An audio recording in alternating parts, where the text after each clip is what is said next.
হয়েছিল স্বাধীনতা স্থপতি। আর শহীদ প্রেসিডেন্ট জিয়া, যিনি শুধুমাত্র ডিক্লেয়ার করেছেন তা নয়, যিনি সাহসের সাথে, ধৈর্যের সাথে, বীর্যের সাথে সমস্ত উপলক্ষ নিয়ে, সৈন্যবাহিনী নিয়ে, বাঙালি জাতিকে নিয়ে মুক্তিযুদ্ধ সংগঠিত করেছিল, সেক্টর কমান্ডার হিসেবে যুদ্ধ করেছিল, তাকে ইতিহাসের জায়গায় দেখানো হয়নি। জায়গা আজকে আমি আমাদের শহীদ পরিবারের 3টি পরিবারকে বিশেষভাবে সম্মান জানাতে চাই, কৃতজ্ঞতা জানাতে চাই, যেন দূরের থেকে আমরা শুধুমাত্র আজকে আমাদের সাথে আমাদের পরিবারের একজন সদস্য হিসেবে শুধুমাত্র আদালত ভাবের কথাবার্তা এবং পরিচয়ের আদান প্রদানের জন্য ওনারা এখানে এসেছেন। আমি ধন্যবাদ জানাচ্ছি আমাদের যে সমস্ত মেহমানরা অনেকক্ষণ ধৈর্য ধরে এখানে অপেক্ষা করেছেন, বিশেষ করে এই রোদের মধ্যে, তাদের সবাইকে আমি ধন্যবাদ জানাচ্ছি যারা আজকে এই অনুষ্ঠান আয়োজনে সংগঠনে সাহায্য এবং সহযোগিতা করেছেন।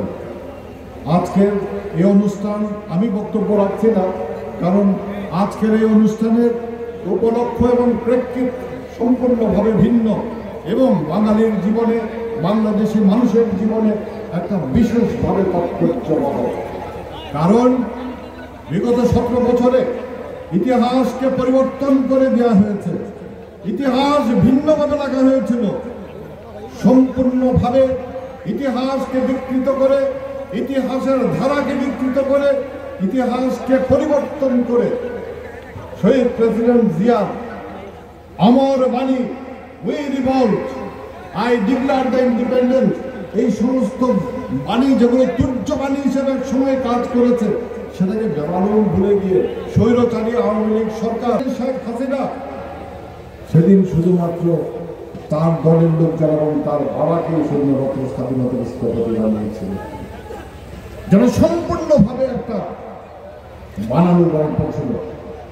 যিনি পাকিস্তানের কারাগারে ছিলেন, স্বাধীনতায় যায় কিচ্ছু নাই, কোনোদিন ছিল না, আগেই বলা হয়েছিল, বানানো হয়েছিল স্বাধীনতা স্থপতি।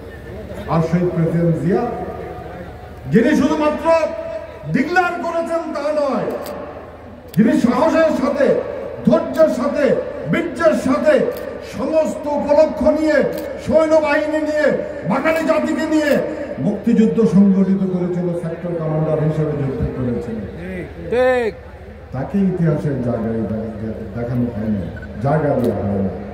আজকে আমরা মনে করি 18 বছর পরে এই প্রজন্ম, যাদের বয়স 20-এর কোঠা, তারা অন্তত এই উপলক্ষটাকে সামনে রেখে আজকে অন্তত প্রকৃত ইতিহাসটা জানতে পারবে।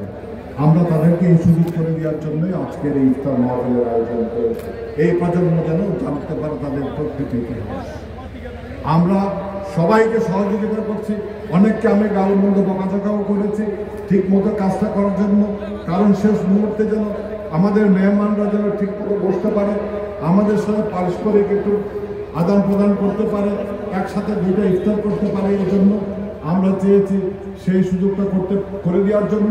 কতটুকু করতে পেরেছি সেটা জানি না, যা কিছু করা হয়েছে, যদি করা আপনারা যদি সন্তুষ্ট হয়ে থাকেন, আমাদের যারা কর্মী ভাইরা আছে তাদের এটা আর ব্যর্থতা সম্পূর্ণভাবে আমার। আপনাদের ধন্যবাদ, আসার জন্য কৃতজ্ঞতা প্রকাশ করছি, আপনাদের সবাইকে সহযোগিতার জন্য ধন্যবাদ এবং কৃতজ্ঞতা জানাচ্ছি। আজকে এই উপলক্ষটাকে আমি ধন্যবাদ জানিয়ে আজকে সবাইকে শেষ করতে চাই।